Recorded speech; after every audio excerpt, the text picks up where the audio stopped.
All right, Gemini. So let's go ahead and start your reading. The first card you have is the Five of Swords. And the five usually indicates a little bit of a challenge or a change in communications, because it is the sword.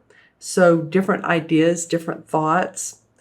The five, as you can see here, this guy is trying to hand another guy his idea, and he's just not having any of it.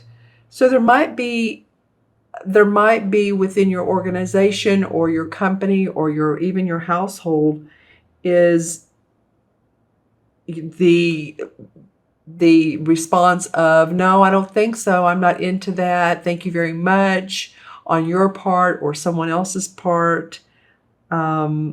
He's handing him like, okay, wait, you have all yours laid out, here's mine, and I have another one. And this guy feels very grounded where he is. He's not wanting to take any other suggestions. This could also be in negotiations with a landlord, or negotiations in any type of contractual agreement, or any of you in an organization, or that you're wanting to put together some type of agreements for others to take a look at. Let's see how it plays out the card beneath. I feel like this is the Three of Wands. So there's success in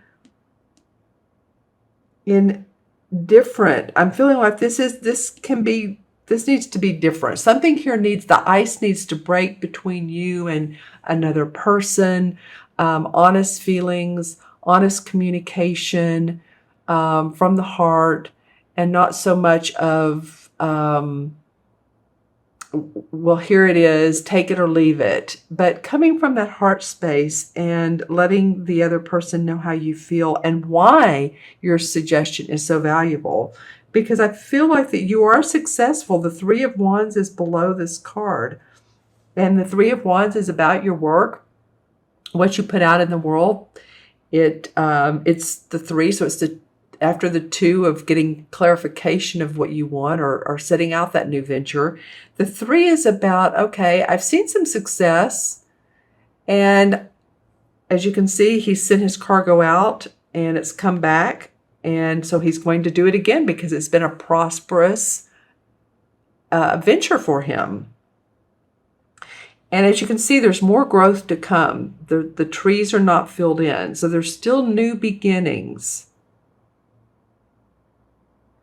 I feel like with this card, and then the card that surrounds that, which is in traditional tarot, this is the Death card. In this particular deck, they call it the Lord of the Shadows. But the death is about transformation, right? Death is not really about the death, usually, of a person. It's very rarely. It's more about us transforming and thinking differently. And so it feels like that it may be you that's been stubborn about how because you know what, you are an air sign, and the swords represent air. I'm just saying, Gemini, it might be that you've been stubborn. You need to transform some of your thoughts, your concepts, your beliefs. Let go of, I feel like, control. I feel like some of you have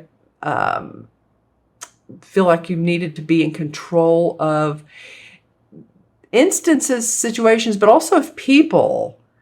So, if you feel like you've been guiding the ship and wanting to take the reins all the time, you might you may let go of the reins. Let the reins have a little bit of, feel a little bit loose, not so tight on them.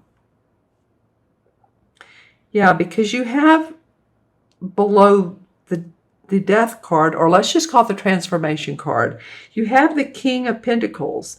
And this is an earth sign, a Virgo, Taurus, or Capricorn.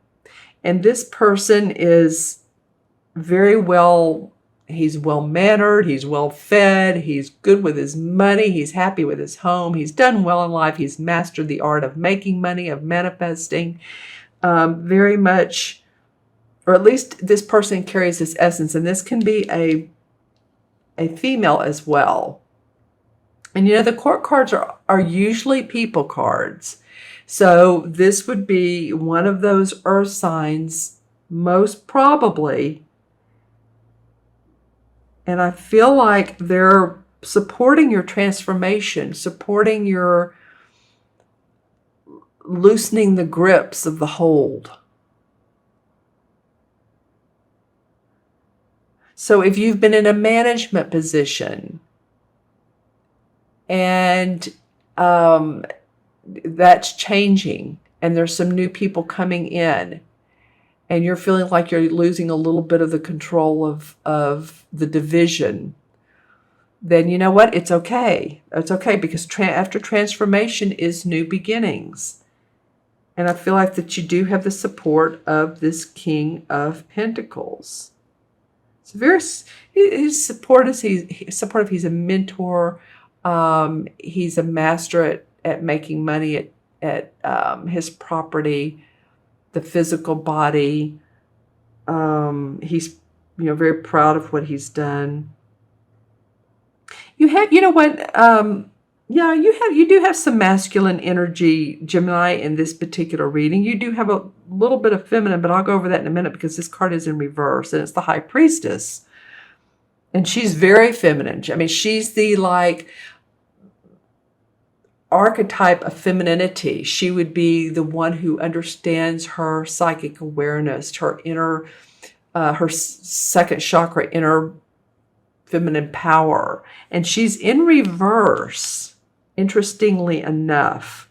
So that's why I'm saying there's a lot of masculine energy. Here's the horned god, who is also the emperor in traditional tarot. So this could be, you could see all his, he's showing off his body, and his body is well toned. I feel like this card has come up for you guys recently. I'm not really sure, but let me know in the comments below if it has. But he's the archetypal father figure. So while this is the feminine intuition, you can see the moon is in the card and she's creating magic with her inner awareness. She's very spiritual. Oftentimes there's secrets. She reveals secrets as well because she understands the mysteries of life. She is in reverse. So I feel like you're having to deal a lot with the practical world this month. You're having to deal with the masculine energy, which would be confidence, competition, control, whether it's you or someone else. But I do see that you do have abundance in this left corner. There is, you're in the process of creating more for yourself. So it's not like a worrisome spread at all. It's just saying that you're in the practical world right now. And that's okay. This guy can be, this horned god or emperor, he could be someone who has passed over in spirit. And he could be someone who's guiding you, helping you. Maybe he's this King of Pentacles. He's the Capricorn, Virgo, or Taurus. Maybe a father or someone who, you loved very much, that you can feel that is around you. Yeah, because he's facing this card as well. So very much in support of you. And really this could be too, Gemini, of not depending so much on other people. It feels like to me, when I just overall look at these cards, I feel like, he's standing here by himself. And ventures are never just, we're not islands. It takes a village, or it takes, a community, or it takes shipmates. But, he's not the only one that's put all this creation, this venture together. There's others that have been involved, whether you work directly with them or they're distributor, manufacturer, publisher, marketing, whoever they may be. they've been very much in the I'm in your corner facet of your life. Okay, so I'm just feeling like you're changing some of your ideas. You're doing some different creative aspects to what you've already been doing. And you have the support. There may be confusion at the beginning of the month about who's doing what. The 5 is always about change, and that's, what can we say? Change is always in the air. But there's going to be a huge eye-opening experience for you when you allow the change to come in. You're not seeing everything internally right now. You're really focusing on the external. All right. Okay, so I'm going to draw a few clarification cards.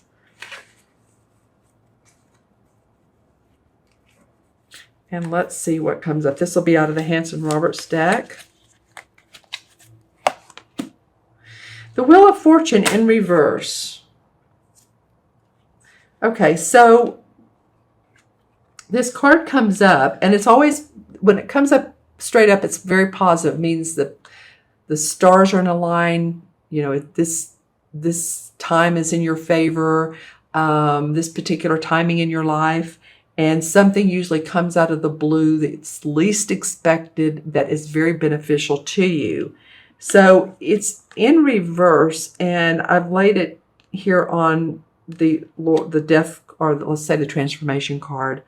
So in order for this to come up to where you feel like the wheels are in motion, you're going to need to see things differently. Let go of control issues, not take on so much responsibility, do what's in your heart. And the Ace of Swords, yeah, you and you alone, Gemini, you have the idea. This is about victory and success around those ideas. So stay true to what you want. I don't try to please everybody. That's the feeling I'm getting is we can't please everybody, can we? Right? So this is like, the light shining down on this beautiful sword, and there's shining through the clouds, and there's a wreath above here, which means celebration in your particular thoughts, where you want to go next, what you want your work to look like. 7 of Pentacles comes up, and the 7 of Pentacles talks about needing to take a little bit of a hiatus from your current conditions. And I feel like they're all right here along this transformation card and this King of Pentacles, and really in conjunction with the High Priestess in reverse. But the 7 of Pentacles means that, yeah, you've put in so much work, so much time, and you're like, am I getting what I deserve out of this? And I feel like you are. You need to take a little bit of time for yourself. Work on the ideas that are the best, that'll serve you the best. You can see he wants to take a break from, day in and day out, working on the computer, doing your marketing. If you're in business for yourself, doing, so many different projects. But don't abort the mission completely. There's really good aspects to this. You can see the pentacles hanging around him. So don't leave the pentacles forever. Just take short rests when you need to. Take a break if you need to. In fact, really, the downtime gives us our intuitive hits and our ideas. So I think that's what this card is calling for you to do. And the Page of Cups comes up in reverse. So normally this is news about something that warms our heart. It's either love, or it's news about a venture that we would just love. That the page, of course, bring the news to us. So, as you can see, this is the water overflows over his head, so it engulfs him. So I feel like with this in reverse, you're not quite there. And I'm not trying for this to be a negative reading. I feel like your ideas, because this victory sword has come up, are coming to fruition. Just, be patient. Know you have support, and they will. And let's pull one more card. Yeah, the Nine of Pentacles comes up. So this is like happy home, happy family. She's well-dressed. She's paying attention to the castle and to the animals in the wild. So very happy where she is in life. This, of course, he or she. The 9 is about completion. So feeling like you've done a job well done. You've completed what you wanted to move forward in your life. So it could be for some of you feeling 9 energy. That 9 energy is also about letting go, because it added up to a 9, right? That was a 9 universal year, and a lot of people had to let go of projects, of relationships, of different aspects in their life to be able to open up to newness. And so I feel like if you do that, you can manifest, and you will manifest. Yeah. Be open to the courageous side. Be courageous this month. Remember all that masculine energy. The feminine's about our inner awareness, like I said, psychic intuition. Our outer is about it's our masculine, what we put out in the world, our message, confidence, courageousness, being ready to roll when you need to. You have this nice supportive masculine man with all of his animals around you. And like I said, this could be spirit, or this could be someone who supports you unconditionally, whether in spirit or in the human form. All right, I'm going to add these up, Gemini. This is 5, and 13 is 18. And 2 is 20, 3, 24, and 4 is 28, and 2 and 8 is 1. And 1 is about, I can do it. 1 is about the me, the I. If there were no other number, the 1 can do everything. It has to be self-sufficient. And that's what it feels like for me, Gemini, this month, is for you. A lot of you are working in tandem with other people, but feel that self-sufficiency, that first chakra. You're safe, you're financially secure, you're self-sufficient.